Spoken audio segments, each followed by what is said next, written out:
આ જ અનુસંધાનમાં એક બીજો પ્રશ્ન છે કે અન્ય વૈષ્ણવને ત્યાં ગયા હોઈએ ત્યારે એમના શ્રી ઠાકુરજીના દર્શન કરવા માટે વૈષ્ણવને વિનંતી કરવી કે એ વૈષ્ણવ નિમંત્રણ આપે તેની રાહ જોવી જોઈએ?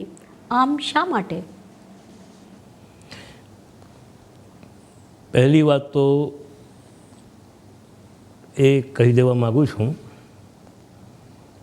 કે પુષ્ટિ માર્ગમાં જેટલા પણ ભગવત સ્વરૂપો બિરાજે છે એ બધા સમાન જ છે. પુરુષોત્તમ સ્વરૂપે બિરાજે છે અને પૂર્ણ પુરુષોત્તમ છે. એટલે અમુકને ત્યાં દર્શન કરાય ને અમુકને ત્યાં ન કરાય એવો કોઈ સિદ્ધાંત નથી. તેમ છતાં પણ જ્યારે જે ઠાકોરજી વૈષ્ણવના ઘરે છે એ જ ઠાકોરજી આપણા ઘરે છે, પછી બીજાને ત્યાં જોવાની સ્વતંત્ર ઈચ્છા એ શા માટે થાય એ હું સમજી શકતો નથી. એમ માનો અને કદાચ એવું બને કે આપણે ક્યાંક બહારગામ ગયા હોઈએ અને આપણને આપણા ઠાકોરજીના દર્શન વગેરે ન પ્રાપ્ત થયા હોય અને વૈષ્ણવને ત્યાં બિરાજતા હોય તો તે વખતે એ ઠાકોરજીના દર્શન કરવા માટે અગર જો આપણે ઈચ્છા કરીએ તો તેમાં કોઈ આપત્તિ નથી. અને તેવા સમયે જો તમે એ વૈષ્ણવને તમારી ઈચ્છા જણાવો કે ભાઈ મારે ઠાકોરજીના દર્શન કરવા છે, તો તેની અંદર વૈષ્ણવ નિમંત્રણ આપે એવી કોઈ રાહ જોવાની જરૂર નથી. અને દર્શનનું નિમંત્રણ એની રાહ જોવી એ પણ ખોટી વસ્તુ છે. આપણે આપણી ઈચ્છાથી આપણે એકવાર ઠાકોરજીના દર્શન કરવા એવો અગર જો નિયમ હોય કે એવી ઈચ્છા હોય તો આપણે આપણી ઈચ્છા કહી શકીએ છીએ. પેલા સામેવાળાએ દર્શન કરાવવા કે ન કરાવવા કે એની કેવી અનુકૂળતા કે કેવી પ્રતિકૂળતા એ એના ઉપર નિર્ભર છે. બોલો હવે.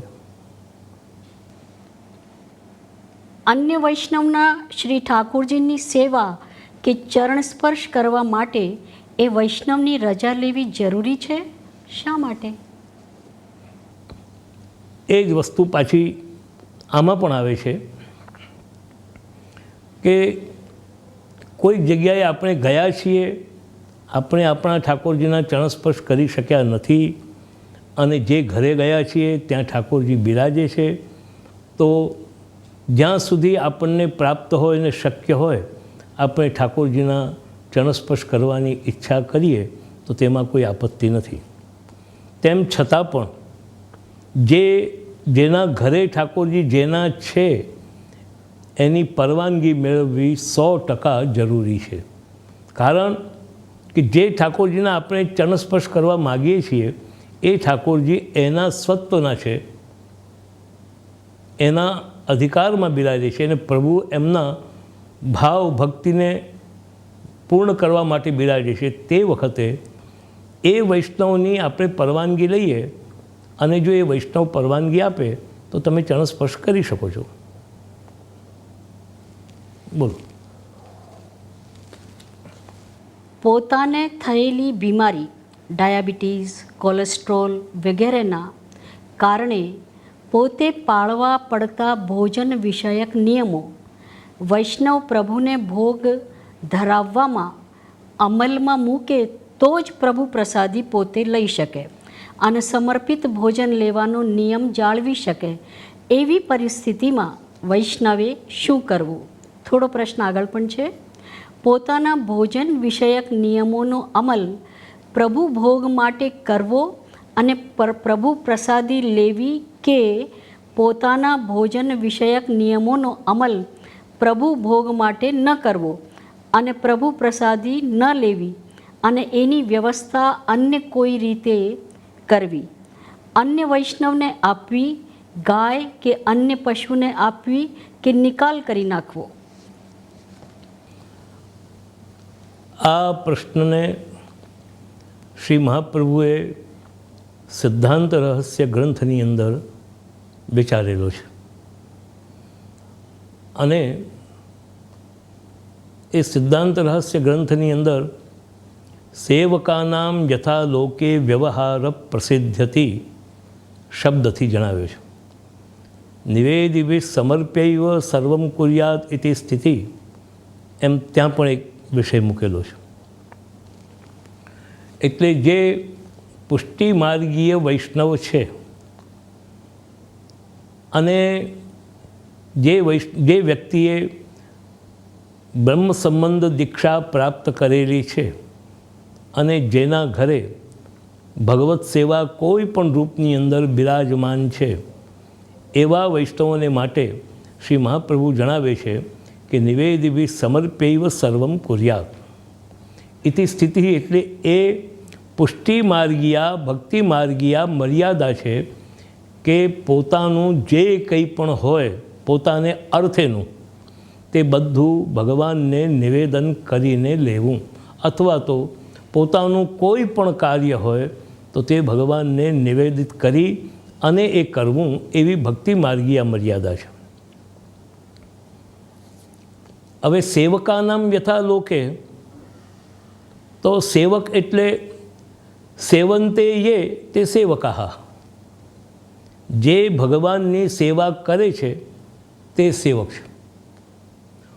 હું ભગવાનનો સેવક છું એમ કેવળ માનીને બેઠો રહે અને ભગવત સેવા ન કરે, તેને આ ગ્રંથની અંદર સેવક તરીકે ટીકાકારો સ્વીકારતા નથી.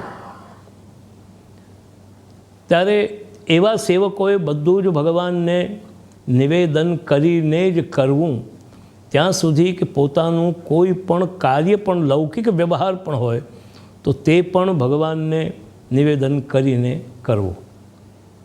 દાખલા તરીકે છોકરીના લગ્ન કરવા છે તો સૌથી પહેલાં ભગવાનની આગળ એ છોકરીના લગ્નની અંગેનું નિવેદન કરી, ભગવાનને વિજ્ઞાપના કરી અને એનું કાર્ય આરંભવું, અને જ્યારે કન્યાની કંકોત્રી છપાય ત્યારે એ કંકોત્રી સૌથી પહેલી પ્રભુને નિવેદન કરવી. તે પછીથી લગ્નના બીજા કાર્યો.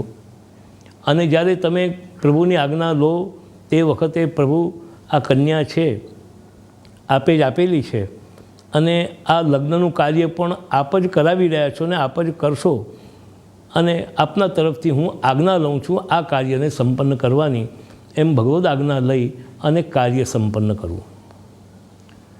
હવે રહી વાત જે લોકો, તમારા જે પ્રશ્નની અંદર આવતો વિષય છે તે કે જે લોકોને ડાયાબિટીસ વગેરેની તકલીફ છે, બ્લડ પ્રેશર વગેરેની તકલીફ છે, તો તેવા લોકોએ પથ્યના નિયમો જો જાળવવા જાય છે તો વગર શુગરની અને વગર નિમકની વસ્તુ ઠાકોરજીને ભોગ ધરવાનો પ્રસંગ આવે છે. અથવા તો કોઈનું કોલેસ્ટ્રોલ વધી રહ્યું હોય ને ડૉક્ટર કહે કે તમારે ઘી તેલનો ઉપયોગ કરવો નહીં, તો તે વખતે ચોપડ્યા વગરની કોરી રોટલી ઠાકોરજીને ભોગ ધરવાનો પ્રસંગ આવે છે. તો સવાલ એ આવે છે કે આવી રસોઈ ઠાકોરજીને ભોગ ધરવી કે કેમ? તો તે વખતે શ્રી મહાપ્રભુ સિદ્ધાંત રહસ્ય ગ્રંથમાં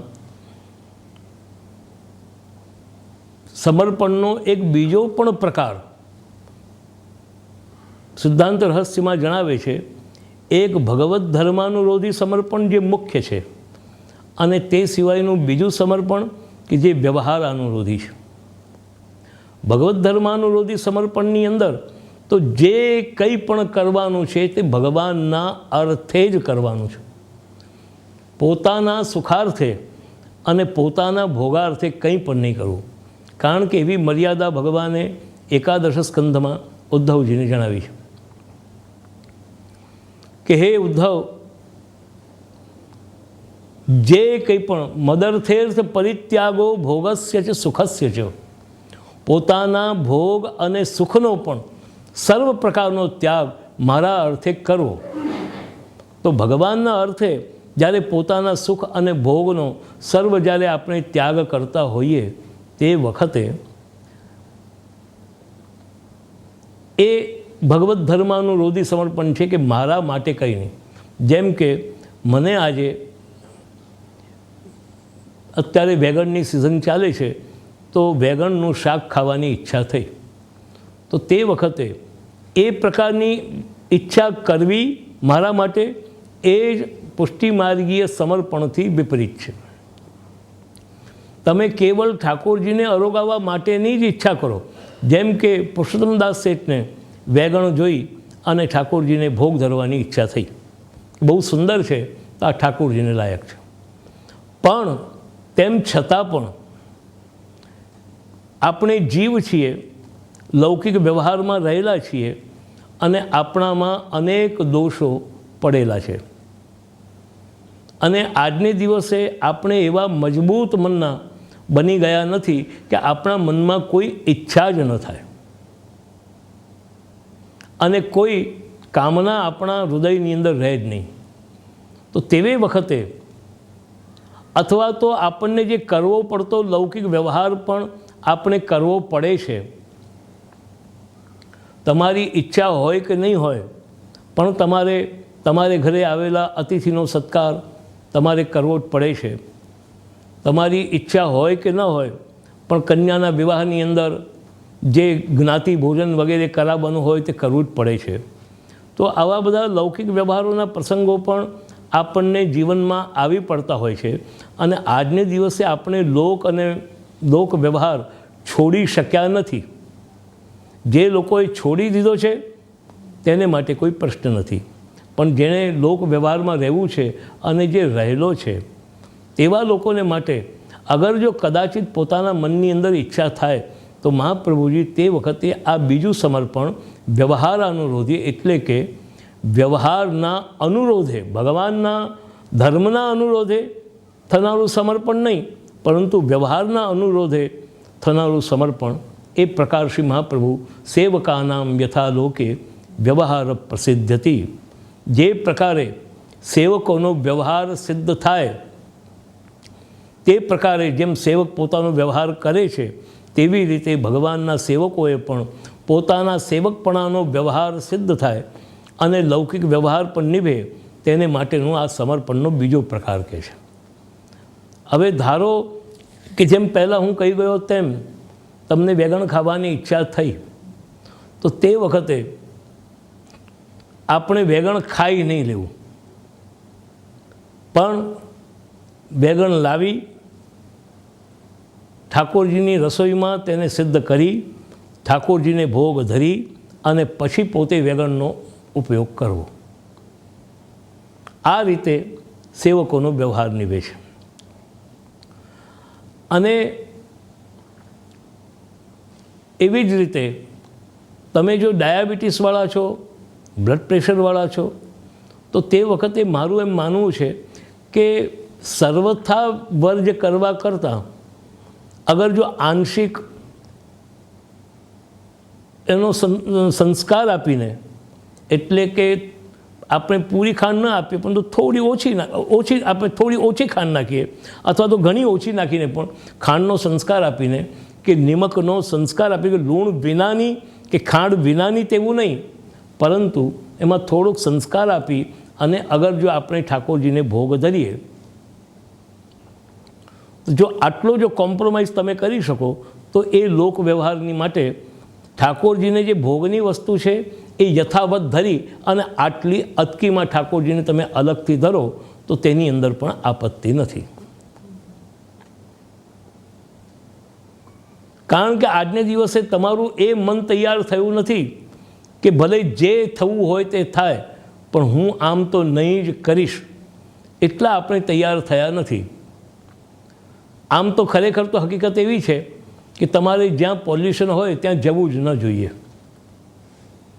સીધી વાત તો એ છે કે જ્યાં પોલ્યુશન હોય ત્યાં તમારે જવું જ નહીં જોઈએ. અને પોલ્યુશનની હવા નાકની અંદર લેવી જ નહીં જોઈએ. તેમ છતાં પણ આપણું મન ઢીલું છે કે ના ભાઈ અહીંયા તો ગયા વગર ન જ ચાલે. બાકી નથી ચાલતું એવું નથી. નહીં જઈએ તો શું થઈ જવાનું છે? આપણું કોઈ જીવન નષ્ટ થઈ જવાનું છે? આપણો દેહ પાત થઈ જવાનો છે? તેમ છતાં પણ આપણું મન નથી માનતું, ને મન નથી માનતું એમાં કારણ મનની અંદર રહેલી કેટલીક કમજોરીઓ, નબળાઈઓ જ એમાં કામ કરતી હોય છે. અને તે વખતે આપણે ડૉક્ટરને કહીએ છીએ કે ડૉક્ટર મારે આ રીતે પોલ્યુશનવાળા વિસ્તારમાં જવું પડશે તો હું શું કરું? તો તે વખતે ડૉક્ટર સારું ભાઈ, જો હવે તમારે જવું જ પડતું હોય તો એક કામ કરો, માસ્ક પહેરીને જાઓ. તો જેવી રીતે આપણે ત્યાં માસ્ક પહેરીએ છીએ તે મુજબનો આ એક વ્યવહાર છે કે આપણે જે કંઈ પણ ખાઈએ પીએ કે જે કંઈ પણ કરીએ તે પ્રભુને નિવેદન કરીને લઈએ. એટલા જ માટે સિદ્ધાંત રહસ્યની અંદર 2 પ્રકારોના ફલ બતાવવામાં આવ્યા સમર્પણના. આ સમર્પણ કરવાથી શું થાય છે તો એનું મહાપ્રભુજી બતાવે છે. પહેલું સમર્પણ બ્રહ્મતા. દરેક પદાર્થની બ્રહ્મતા, ભગવાનના સંબંધમાં આવતા, ભગવાનના સંયોગમાં આવતા અને ભગવાન દ્વારા એનો ભોગ થતાં એ પદાર્થોની બ્રહ્મતા સિદ્ધ થાય છે. અને એ બ્રહ્મતા સિદ્ધ થવાથી એ બ્રહ્મતાવાળા પદાર્થો તમારી અંદર પણ બ્રહ્મત્વને જ સિદ્ધ કરે છે. આ એક ફલ થયું. પણ આ જે ફલ છે એ મુખ્ય ભગવત ધર્માનુરોધી સમર્પણનું છે. અને જે વ્યવહારાનુરોધી સમર્પણ છે એનું બીજું ફલ એની અંદર બતાવ્યું કે ગંગાત્મમ સર્વદોષાણામ ગુણદોષાદિવર્ણના ગંગાત્વે ન નિરૂપ્યાસ્યાત તદ્વદત્રાપી કૈવહી. એટલે જેમ ગટરનું જળ કે નાળીમાંથી વહેતું જળ કે સડક પરથી વહેતું જળ એ ગંગામાં મળી ગયા પછીથી ગંગા એ જળને જેમ નિર્દોષ બનાવી દે છે, પછી એનામાં કોઈ દોષ રહેતા નથી. તેવી રીતે આ પ્રકારે વ્યવહારાનુરોધી સમર્પણ કરવાથી ભલે બ્રહ્મતા સિદ્ધ થાય કે ન થાય, પરંતુ નિર્દોષપણું સિદ્ધ થાય છે. એનાથી તમને કોઈ દોષ લાગતો નથી, કોઈ દોષ તમને પ્રાપ્ત થતો નથી. જેવી રીતે કે દુઃખ મટી જવું ને સુખ થવું આ 2 જેમ અલગ વસ્તુ છે, તેવી રીતે બ્રહ્મતા સિદ્ધ થવી અને કેવળ નિર્દોષ થવું. તો આ પ્રકારે નિર્દોષતાથી પણ તમને પુષ્ટિફળ મળશે. પરંતુ તે પુષ્ટિફળ કયું? એમાં ફલની અંદર ભેદ રહેલો છે. જે ઉત્તમ ફલ છે એ ભગવત ધર્માનુરોધી સમર્પણનું છે, અને જે મધ્યમ ફલ છે કે જગન્યાધિકારીનું ફલ છે એ આ વ્યવહારાનુરોધી સમર્પણમાં સિદ્ધ થાય છે. આટલું 2ની અંદર અંતર રહે છે. પણ આપણો જેવો અધિકાર, ધારો કે જો આપણો ઉત્તમ અધિકાર હશે તો આપણા મનની અંદર પણ ભગવાન એ બલ અને એ વિચારો આપશે કે ગમે તે સંજોગોમાં પણ ભલે હું મરી જાઉં તો મરી જાઉં, પણ હું આ વસ્તુ નહીં ખાઈશ તે નહીં ખાઈશ. હું આવું સમર્પણ ભગવાનને નહીં કરું તો નહીં કરું. મને ચાહે ડાયાબિટીસ થાવ, તે વખતે પોતાના દેહની જીવનની બહુ પરવા એ આપણે પછી મન મનાવવા માટે અને બોલવા માટે ભલે આપણે ગમે તે કહીએ કે શરીર એ તો ધર્મનું સાધન છે, પરંતુ પુષ્ટિ માર્ગની અંદર તો ધર્મનો નિર્વાહ પણ પ્રભુ જ કરાવે છે. તો તે વખતે આપણે આ પ્રકારનું જો સમર્પણ કરીએ તો તેની અંદર પણ આપત્તિ નથી.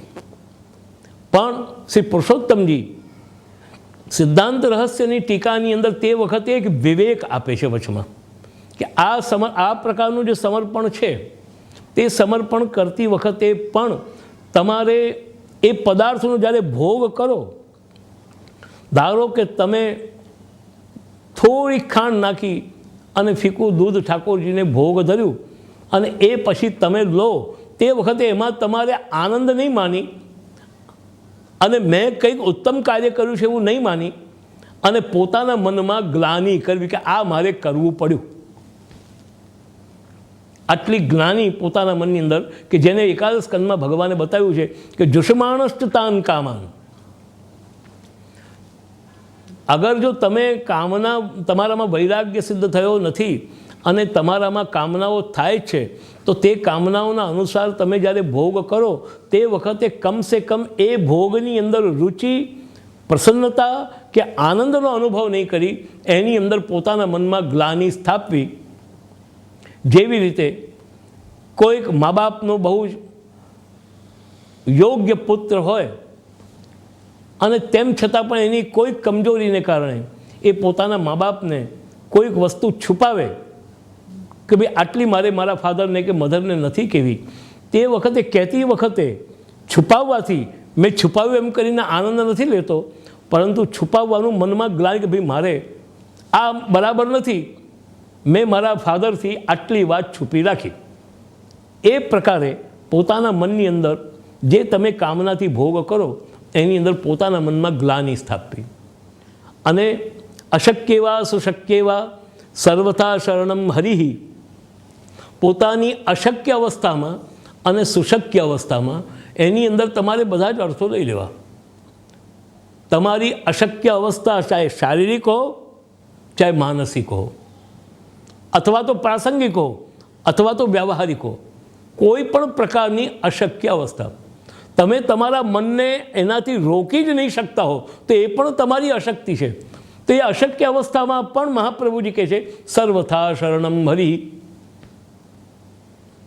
તે વખતે પણ ભગવાનના શરણનું, ભગવાનના ચરણારવિંદનું અનુસંધાન કરવું પોતાના મનની અંદર કે પ્રભુ છે પરંતુ આવતીકાલે પ્રભુ જ મને આની અંદરથી મુક્ત કરશે અને આગળ લઈ જશે. અને તે વખતે ભગવાનના ચરણારવિંદની અંદર રહેલા જે ચિહ્નો છે, સંચિંતયેદ ભગવત ચરણારવિંદમ વજ્રાંકુશદ ભજસરો રોહલાંછનાઢ્યમ, એમાં ભગવાનના ચરણારવિંદના ચિહ્નો સહિતનું ચરણારવિંદનું ધ્યાન પણ મનમાં કરવું અને એમાં જોવું કે આ ભગવાનના ચરણમાં રહેલું જે વજ્ર છે એ વજ્ર જ ભક્તોના પહાડ જેવા મોટા પાપને પણ કાપવા સમર્થ છે. તો એ પ્રભુનું ચરણારવિંદ મારી અંદર પણ રહેલું જે આ પાપ છે અથવા તો જે મારી આ નબળાઈઓ છે એ નબળાઈઓને પ્રભુ જ દૂર કરશે એટલું વિચારી અને તમારે કાર્ય આગળ કરવું. હવે તે વખતે તમારા પ્રશ્નની અંદરની એક વાત રહી ગઈ કે તે વખતે તમે જે સામગ્રી ઠાકોરજીને અર્થેની જે ભોગ ધરી હોય, જે ખાંડ લૂણવાળી હોય કે ઘી જેવું લગાડતા હોય તે મુજબની હોય, તો તે સામગ્રીનું શું કરવું? તો પરિવારના જો બીજા લોકો જો લેતા હોય તો એમની અંદર આપવામાં ક્યાંય વાંધો નથી. તમે તમારા આવેલા મહેમાનો વગેરેને આપો તેમાં ક્યાંય વાંધો નથી. તમે ગૌગ્રાસમાં આપો તેમાં પણ કોઈ વાંધો નથી. અને પરિવારનો કોઈ પણ વ્યક્તિ ન હોય અને કોઈ પણ પ્રસાદ લેનારો ન હોય તો તેવી વખતે એ પ્રસાદ તમે કોઈ બ્રાહ્મણને જમાડી દો, કોઈ ગરીબને આપો અથવા તો તમે ગાયને આપો, તેની અંદર પણ ક્યાંય કોઈ આપત્તિ નથી. બોલો હવે કે બાકી રહે છે એમાં? બહુ સ્પષ્ટ જીવન જીવવાની દિશા મળી આમાંથી. વૈષ્ણવે પ્રભુ પ્રસાદી લેવાના કોઈ નિયમો પાળવાના હોય છે? વૈષ્ણવે પ્રભુ પ્રસાદી લેવાના કોઈ નિયમો પાળવાના હોય છે?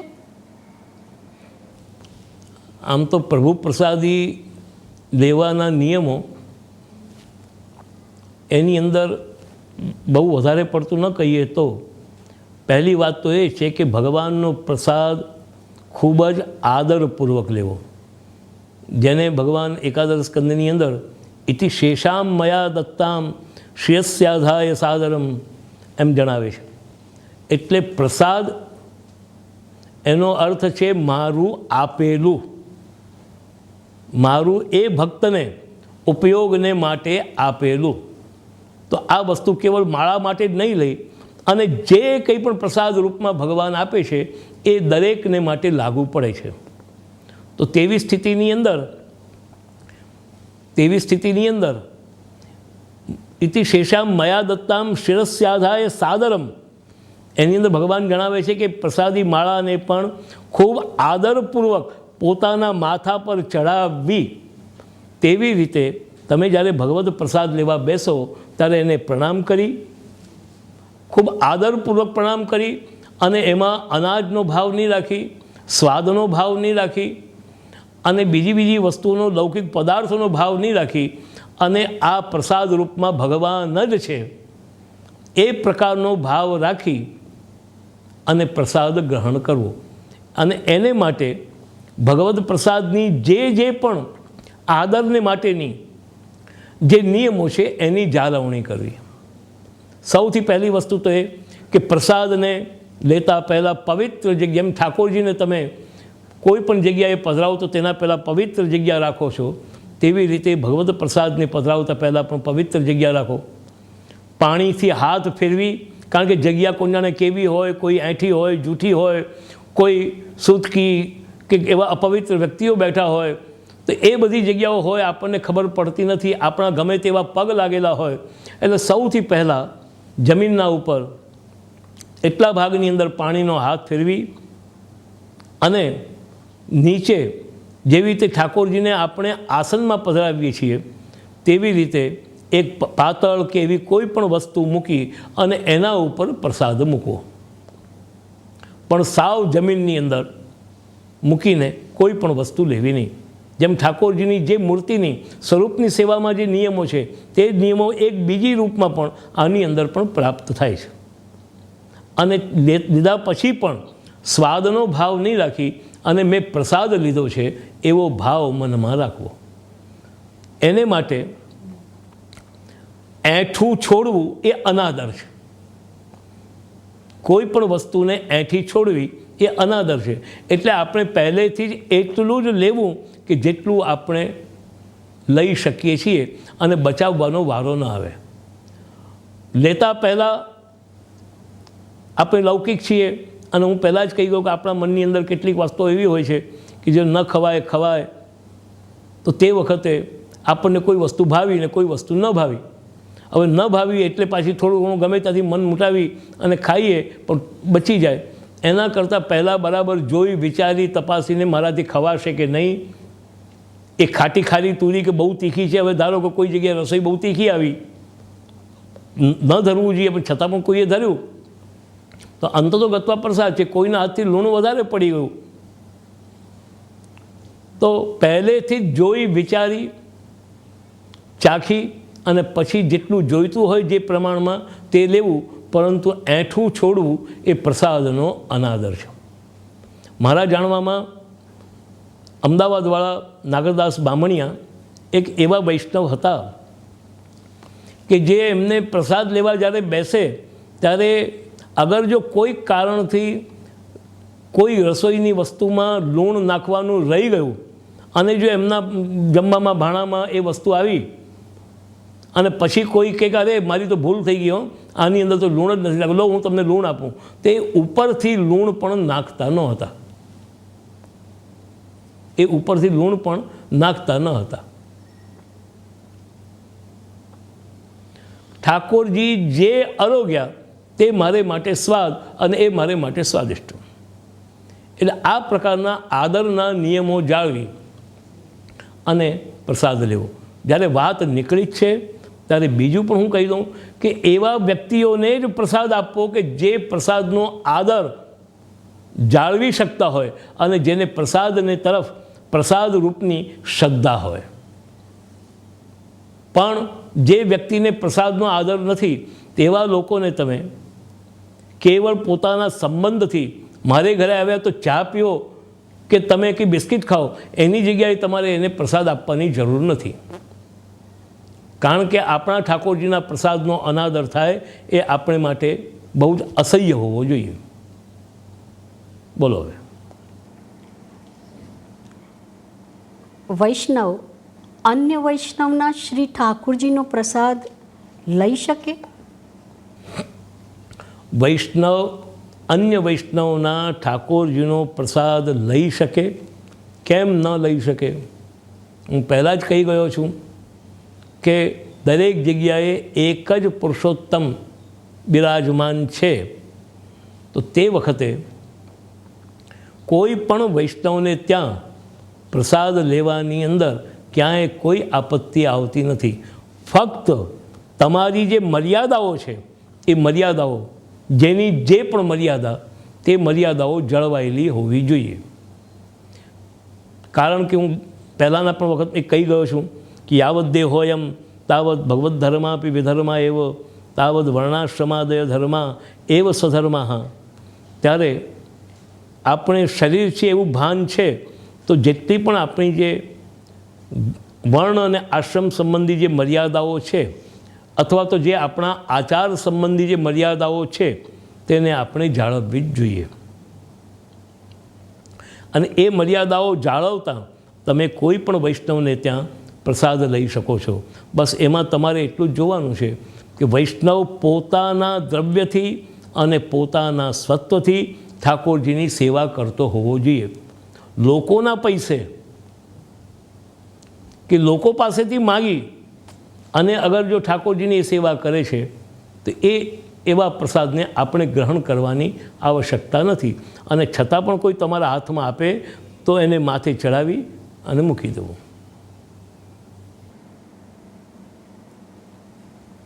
આગળ પ્રશ્ન છે, સમર્પિત હોવું એ વાતનો અર્થ માત્ર પ્રભુ પ્રસાદી લેવા પૂરતો જ છે કે એથી અધિક એમ છે?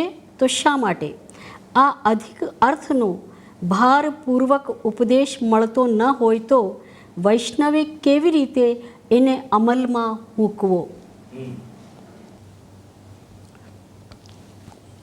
સમર્પિત, પહેલાં તો તમે એ સમજી લો કે સમર્પણ એટલે શું. સમ ઉપસર્ગ, અર્પણને સમ ઉપસર્ગ લાગેલો છે એટલે સમ્યકતયા અર્પણમ સમર્પણમ. હવે જે અર્પણ શબ્દ જે છે એ સંસ્કૃત ભાષાનો છે અને રૂ ધાતુ ઉપરથી બનેલો છે. એટલે રૂ પ્રાપણે એટલે કે પ્રાપ્ત કરાવવું.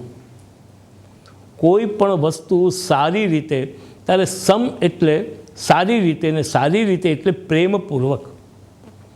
પ્રેમપૂર્વક સારી રીતે એ પદાર્થ પ્રાપ્ત કરાવવો સામેવાળાને કે પ્રભુને, એનું નામ સમર્પણ.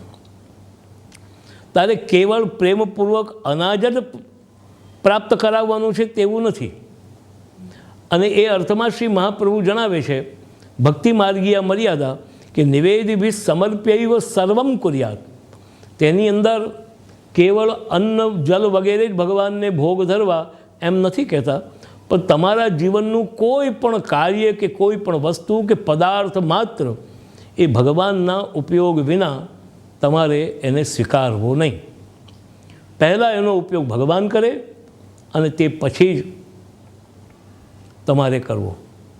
અને એ ત્યાં સુધી કે જેમ કે નવું ઘર છે તો ઘરનો પણ ઉપયોગ, કારણ કે ઘરના માલિક પ્રભુ છે એટલે સૌથી પહેલાં પ્રભુનો જ એમાં વિચાર કરવો. નવું કપડું લાવો, તમે સાડી લાવ્યા કે તમે ધોતી લાવ્યા તો આખી ધોતી ઠાકોરજીને કેવી રીતે ધરાવવી, ત્યારે પણ શ્રી ગુસાઈજી પ્રભુચરણે સમર્પણના સ્વતંત્ર લેખની અંદર જણાવ્યું છે કે એ સાડી પહેરીને કે એ ધોતી પહેરીને સૌથી પહેલાં તમે પ્રભુ સેવાનું કાર્ય કરો ને પછી બીજા કાર્ય કરો. એટલે ભગવાનના ઉપયોગમાં એ સાડી આવી, એ ધોતી આવી. આ રીતે તમે નવા જોડા લાવ્યા બજારમાંથી તો જોડા પણ એ જોડા પહેરી અને ભગવાનને માટેનું કોઈ કાર્ય કરવા તમે જાઓ ને કરીને આવો, પણ એ જોડા પહેરીને તમે તમારા ભગવત સેવા સિવાયના બીજા કાર્યમાં ન જાઓ. હવે જ્યારે આટલે આગ્રહથી જ્યારે આટલી વાત કહેવાય છે તો પછી એક વાત તો નક્કી છે કે કેવલ પ્રસાદી લેવા પૂરતું જ છે એવો તો અર્થ છે જ નહીં. ત્યારે તે વખતે સમર્પણ દરેક વસ્તુનું, દરેક પદાર્થનું અને દરેક કાર્યનું કરવાનું છે. અને ખરી વાત તો એ છે કે જે આ આપણે સમર્પણ જે કરવાનું છે ને એ સેવક ભાવે કરવાનું છે એ વાત નક્કી છે, પણ એનું પરિણામ શું છે એ તમને ખ્યાલ નહીં આવતો હોય તો એ પણ જણાવી દઉં કે સૌથી પહેલાં આપણી જે અહંતા અને મમતા છે પદાર્થની અંદર, આ મારો અને આ તારો, આ વ્યવહાર જે આપણને ચોંટેલો છે મનમાં અને જીવનમાં, એ વ્યવહારને દૂર કરી અને સંપૂર્ણ જગત અને જગતના પદાર્થ માત્ર એના એકમાત્ર સ્વામી ભગવાન જ છે. એ અહંતા અને મમતાનો ત્યાગ આના વડે થાય છે. મારું છે તો હું કરી શકું છું, પણ જે વસ્તુ જેની છે એને નિવેદન કર્યા વિના તમે લૌકિક વ્યવહારમાં પણ તમારે જ્યારે કોઈની વસ્તુ જ્યારે વાપરવાની હોય ને ત્યારે તમે એની પરમિશન લો છો. ભાઈ જરાક હું એક 10 મિનિટ માટે તમારી આ વસ્તુ વાપરું, તો તે વખતે તમારા મનની અંદર એ નક્કી છે કે આ વસ્તુ આની છે, મારી નથી. એટલે અહંત્વ અને મમત્વ એની પણ નિવૃત્તિ આની અંદર થાય છે. એટલે કેવલ પ્રસાદી પૂરતું નહીં, પરંતુ સંપૂર્ણ આપણા દરેક કાર્યો અને દરેક પદાર્થો એ સમર્પિત ભાવે. અને સૌથી મોટી વાત તો એ છે કે હું જ જ્યારે સમર્પિત છું, હું જ જ્યારે સમર્પિત છું ને હું પોતે જ જ્યારે સ્વતંત્ર નથી, હું જ્યારે સ્વતંત્ર નથી તો પછી મારી સ્વતંત્રતાના અભાવની અંદર હું કોઈ પણ વસ્તુ મારી ઈચ્છાથી કેવી રીતે કરી શકું? જેવી રીતે પેલો દાખલો છે કે પેલા બાદશાહ ગુલામને ખરીદીને લઈ આવ્યા, ઈરાનના બાદશાહ, અને ગુલામને ખરીદીને લઈ આવ્યા અને પછી એને દરબારમાં બોલાવીને પૂછ્યું કે ગુલામ तुम क्या खाओगे? हाँ, पहला पूछ्યું એમણે કે ગુલામ तुम्हारा नाम क्या? તો પેલા ગુલામે જવાબ આપ્યો કે જહાંપના जिस नाम से पुकारे. બીજો સવાલ રાજાને સારું નહીં લાગ્યું બાદશાહને કે મેં એને પૂછ્યું છતાં પણ એનું નામ બતાવતો નથી અને આવો હોશિયારીથી જવાબ આપી રહ્યો છે. ફરીથી બીજો પ્રશ્ન પૂછ્યો, ગુલામ तुम क्या खाओगे? તો કે જહાંપના માલિક જો ખિલાએ સો. આવા 2-4 પ્રશ્ન પૂછે ને આવા જવાબ એટલે બાદશાહ નારાજ થઈ ગયા. तुम हमें सीधी રીત से जवाब क्यों नहीं देते हो? ત્યારે પેલા ગુલામે કહ્યું કે જહાંપના હું તો ગુલામ છું ને આપે મને ખરીદી લીધો છે. હવે ખરીદ્યા પછી જે કંઈ પણ મારું નામ આપના ખરીદતા પહેલાં હતું એ હતું, પણ આજને દિવસથી હવે આ મારું નામ એવી હું સ્વતંત્ર સત્તા કેવી રીતે મૂકું?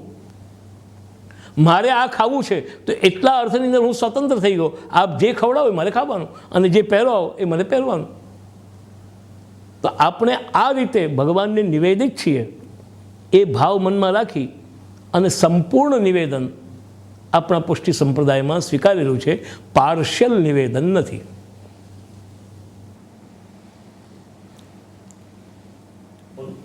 મિશ્રી ભોગની સેવા, અનસકડી ભોગની સેવા, સકડી ભોગની સેવા, સેવા પ્રકારના આ ભેદથી વૈષ્ણવની યોગ્યતા કે ઉત્તમતા સાબિત થાય એ માનવી જોઈએ.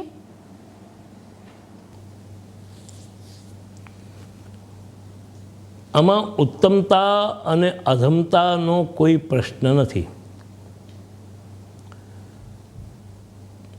પરંતુ એક વાત નક્કી છે કે સેવા તો મુખ્ય, જેને આપણે સેવા કહીએ છીએ એ તો જે કંઈ પણ આપણે ખાતા હોઈએ અને પીતા હોઈએ એ તમામ વસ્તુ ભગવાનને નિવેદન કરેલી જ લેવી, ભગવાનની ઉપભોગ કરેલી લેવી એવી ભક્તિ માર્ગીય મર્યાદા છે. તયોપભોક્ત શગંધ વાસો અલંકાર ચર્ચિતા ઉચ્છિષ્ટ ભોજનો દાસા તવ માયામ જય મહી, એમ ઉદ્ધવજીનું વાક્ય છે.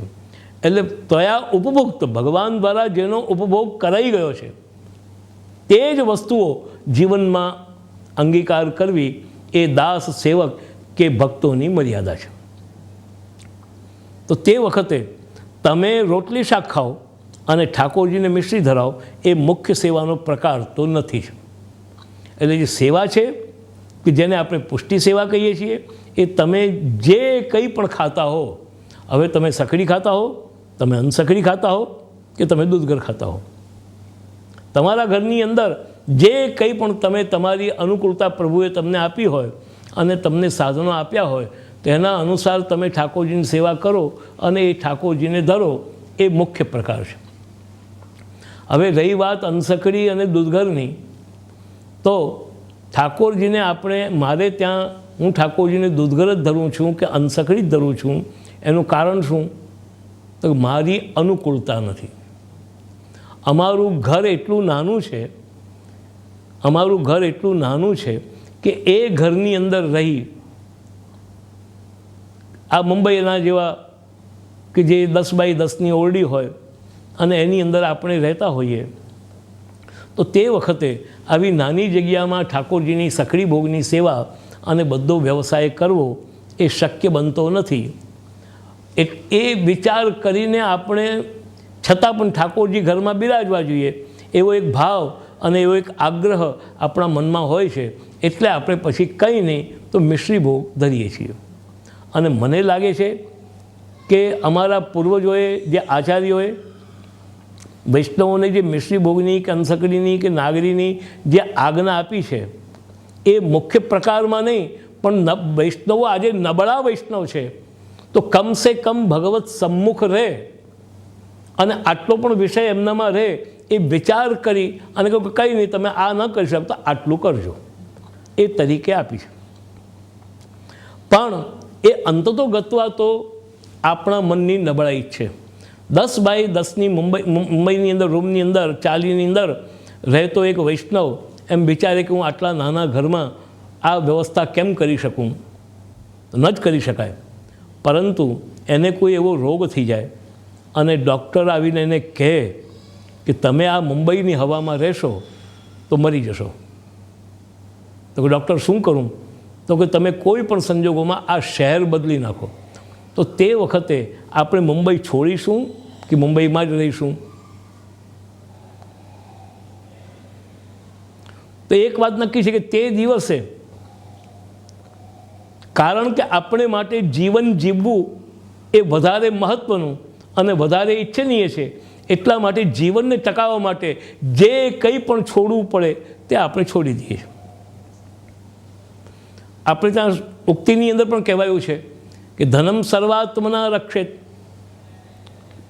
દારા રક્ષેત ધનૈરપી આત્માનમ સતતમ રક્ષેત દારૈરપી ધનૈરપી. તો આપણે જીવનને ટકાવવા માટે મુંબઈથી બીજી જગ્યાએ ચાલ્યા જઈએ છીએ. તો આપણા મનની અંદર આપણે ભગવાનની સેવાને એટલી મહત્તા આપી શક્યા નથી, એનાથી વધારે આપણે આપણા જીવનને મહત્તા આપીએ છીએ એ નક્કી છે. તો એટલી ઉત્તમતાનો અભાવ હજી આપણી એક કેટેગરી સિદ્ધ થઈ નથી એ માનવામાં ક્યાંય કોઈ આપત્તિ નથી. એટલે મિશ્રી ભોગ ધરતા કે અંસખડી ભોગ ધરતા કે નાગરી ભોગ ધરતા વૈષ્ણવોએ એટલું તો માની જ લેવું જોઈએ કે અમે આ નથી કરી શકતા, અમે નથી કરી શકતા, અમારે આ જ કરવું જોઈએ, છતાં પણ નથી કરી શકતા એ અમારી નબળાઈ છે અને પ્રભુ આ નબળાઈને દૂર કરે. બોલો વાત. આ જ સંબંધમાં એક પ્રશ્ન છે. મિશ્રી ભોગની સેવા, અંસખડી ભોગની સેવા, સખડી ભોગની સેવા, આ વિવિધ સેવા પ્રકારને કારણે પ્રભુ પ્રીતિમાં વૃદ્ધિના પ્રકાર છે અને છે તો કેવી રીતે?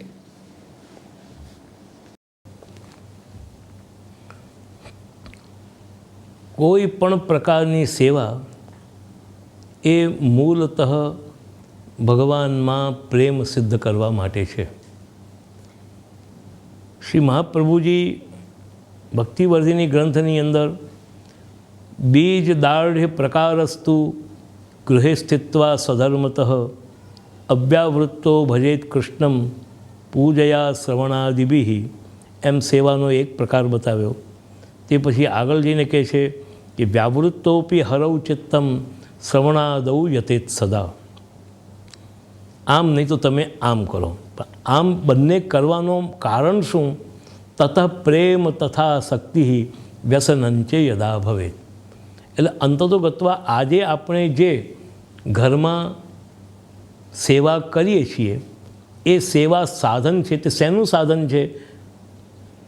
તો એ સાધન છે પ્રેમને ઉત્પન્ન કરવા માટેનું.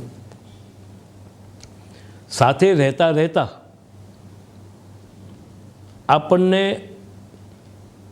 રોજ કોઈ આપણી સાથે લડતો હોય સવારના 7 વાગે અને જો કોઈ દિવસે ન લડે તો આપણને ખાલીપણું લાગે છે કે આજે કોઈ લડનારો નથી. તો એટલું એટેચમેન્ટ તમારું એ વ્યક્તિની સાથે સિદ્ધ થાય છે. તેવી રીતે દરરોજની આ સેવાનું આવર્તન, અને એ જ વાત ભગવાન ગીતામાં પણ કહે છે કે અભ્યાસ યોગેન મામ ઈચ્છાપ્તમ ધનંજય અથ ચિત્તમ સમાધાતુમ ન શક્નોષિ મયી સ્થિરમ અભ્યાસ યોગેન તતો મામ ઈચ્છાપ્તુમ ધનંજય. તો અભ્યાસ યોગ કરો. જો ભગવાનમાં આપણે મન સ્થિર રાખીને બધું કરીએ તો તે પરાભક્તિ છે, પરમાભક્તિ છે. પણ આપણે નથી જ રાખી શકતા તો તે વખતે ભગવાન કહે કે અભ્યાસ યોગ તું કર. એ અભ્યાસ એટલે પ્રતિદિનનું આવર્તન.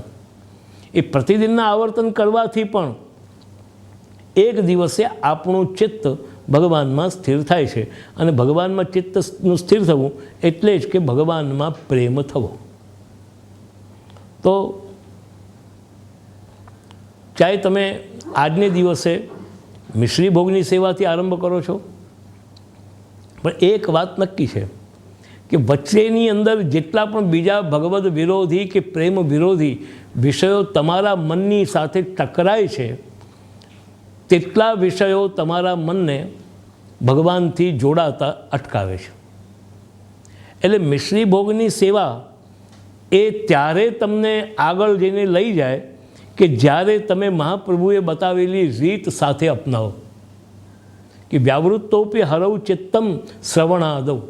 બાકીના સમયમાં પણ તમે લૌકિક વ્યવહારમાં બહુ નહીં પ્રેરાઈ અને બહુ આસક્તિ નહીં રાખી અને ભગવદ્ કાર્યમાં શ્રવણ કરવું, પઠન કરવું, વાંચવું, વિચારવું, આ બધા વિષયોની અંદર તમે અગર જો તમારા ચિત્તને લગાવતા રહેશો તો એક દિવસે તમારા મનમાં ઠાકોરજીને માટે પ્રેમ થશે. દાખલા તરીકે કે તમારે નોકરી કરવી જરૂરી છે અને તમારે નોકરીએ જવું જ પડે છે, તો તે વખત તમે સંક્ષિપ્ત સેવા રાખી અને તમે નોકરી કરવાને માટે ગયા. હવે નોકરી કરવાની અંદર વચમાં અડધો કલાક તમને ફ્રી મળ્યો તો તે વખતે ગપાટા નહીં મારી, ચાલુ અસંસ્કારી મેગેઝિનો કે પુસ્તકોનું વાંચન નહીં કરી કે બીજા ત્રીજી કોઈ પ્રવૃત્તિ નહીં કરીને એક તમારી સાથે એવું સાધન રાખો કે તમારી પાસે ઓફિસમાં જ્યારે ફ્રી ટાઈમ પડે ત્યારે તમે કોઈ પણ સારી વસ્તુ વાંચવા, વિચારવા, અથવા તો એવો કોઈ વૈષ્ણવ તમને મળી જાય તો એની સાથે એવી સારી પ્રભુની ચર્ચા કરવા બેસી જાઓ. શ્રવણાદૌ યતેત. તો આ રીતે પણ જો તમે આગળ જાઓ છો તો એ પ્રેમની વૃદ્ધિ કરે છે. પણ જો એ નથી કરતા અને કેવળ તમે મિશ્રી ભોગ ધરીને ભાગી જાઓ અને આખા દિવસમાં પછી 24 કલાકમાં 10 મિનિટ બાદ કરતા 23 કલાક અને 50 મિનિટ અગર જો કેવળ તમારા મન અને શરીરની અંદર સાથે અને વાણી સાથે અગર જો લૌકિક વ્યવહાર અને દુનિયાદારી જો જડાયેલી રહેશે તો 100 વર્ષે પણ તમારું ચિત્ત પ્રભુમાં નહીં પરોવાય. આ રીતે આ વૃદ્ધિ કરે છે. વૈષ્ણવ શ્રી ઠાકોરજીના કયા કયા પ્રકારના સ્વરૂપની, એટલે કે ચિત્ર સ્વરૂપ, વસ્ત્ર સ્વરૂપ, ગૌર સ્વરૂપ, શ્યામ સ્વરૂપ, ઠાડુ સ્વરૂપ, પાદુકા સ્વરૂપ વગેરે સેવા કરી શકે? આ વિવિધ સ્વરૂપની સેવાથી વૈષ્ણવની વૈષ્ણવતામાં ઊંચ નીચના ભેદ કે કૃષ્ણ પ્રેમ વૃદ્ધિમાં તફાવત પડે? ભાઈ વાત એવી છે કે ભગવાને એકાદશ સ્કંદની અંદર પોતાની 8 પ્રકારની પ્રતિમાઓ પૂજનને માટે સ્વીકારેલી છે. શૈલી, દારૂમયી, લોહી, લેપ્યા લેખ્યા ચ સૈકતી, મનોમયી, મણિમયી, પ્રતિમાષ્ટ વિધા સ્મૃતા. એક તો શૈલી એટલે કે પથ્થરની બનેલી, પછી દારૂમયી એટલે લાકડાની બનેલી, પછી લોહી એટલે કે કોઈ પણ ધાતુની બનેલી, ચાહે સોના ચાંદીની, પિત્તળની કે અષ્ટધાતુની, કોઈ પણ ધાતુની બનેલી. પછી લેપ્યા એટલે માટીની બનેલી, માટીની બનેલી પ્રતિમા. પછી લેખ્યા લખીને એટલે કે ચિત્ર, કલમથી જેને તૈયાર કરવામાં આવી હોય તે. શેકતી એટલે રેતીની બનેલી, રેતીની બનેલી પણ પ્રતિમાઓ વિદ્યમાન પણ છે. અને આમ જુઓ તો રામેશ્વરની અંદર રામેશ્વરનું જે શ્રી રામનું સ્થાપન કરેલું જે લિંગ છે એ આજે પણ રેતીનું જ બનેલું છે. અને એટલા માટે પ્રત્યક્ષ જલનો અભિષેક એને નથી કરવામાં આવતો. તેવી રીતે મનોમયી, મનોમયી જે છે એ યોગીઓ જે પોતાના મનમાં એક કાલ્પનિક ઈશ્વરની મૂર્તિનું સ્થાપન કરે છે અને એની અંદર પછી પોતાનું જે ધ્યાન કેન્દ્રિત કરે છે એ મનોમય. પછી મણિમય એટલે રત્નની બનેલી, કોઈ પણ રત્નથી બનેલી હોય, માણેકની, પાનાની, મોતીની, મૂંગાની કે કોઈની પણ. એમ ભગવાનની 8 પ્રકારની પ્રતિમાઓ સ્વીકારેલી છે. અને આ 8 પ્રકારની પ્રતિમા એની અંદર ક્યાંય કોઈ વધ ઘટ નથી કે એકમાં 5 વોલ્ટ છે ને એકમાં 1000 વોલ્ટ છે, એવો ડિફરન્સ નથી. કે રેતીમાં 5 વોલ્ટનો નહીં લખેલી હોય તેમાં 5 વોલ્ટનો, અથવા તો ચિત્રજી બિરાજતા હોય તેમાં ભગવાન કૃષ્ણ 5 વોલ્ટ હોય અને પ્રતિમા હોય કે સ્વરૂપ હોય તેની અંદર 500 વોલ્ટ હોય, એવો ડિફરન્સ નથી. હવે રહી વાત તમારે કંઈક પધરાવવી, તો જેની અંદર તમારો ભગવદ ભાવ વધારે દ્રઢ થતો હોય, જેની અંદર તમારું મન નિરોધ થઈ શકતું હોય, તે પ્રકારની પ્રતિમા અને તે પ્રકારનું ભગવત સ્વરૂપ તમારી પાસે હોવું જોઈએ. શ્રી ગોપીનાથજી તો ત્યાં સુધી જણાવે છે કે વ્યંગ્યાંગીમપી સેવે તો યદિ ભાવો ન બાધતે. એમની મુખ્ય શરત એ છે કે ધારો કે કોઈ મૂર્તિ ખંડિત થઈ ગઈ છે, તો ખંડિત થઈ જવાથી એની અંદરથી ભગવત્વ ચાલ્યું જતું નથી. ભક્તિ માર્ગની અંદર જેવી રીતે મર્યાદા માર્ગમાં ખંડિત થતાં એમાંથી દેવ ચાલ્યા જાય છે, તેમ છતાં પણ તમારો ભાવ ખંડિત નહીં થવો જોઈએ. મારા ઠાકોરજી ઠૂંઠા છે એ શબ્દ તમારા મગજમાં નહીં હટાવવો જોઈએ. યદિ ભાવો ન બાધતે, તમારા ભાવ જે ભગવાન, આ ભગવાન છે એવો જે ભાવ છે, એ ભાવની અંદર કંઈ પણ ઉણપ કે ખંડન આવવું ન જોઈએ. બાકી તમે કોઈ પણ પ્રકારની મૂર્તિ, ચાહે શ્યામ સ્વરૂપ પધરાવો કે ગૌર સ્વરૂપ પધરાવો કે કોઈ પણ સ્વરૂપ પધરાવો, તેની અંદર ક્યાંય કોઈ આપત્તિ આવતી નથી.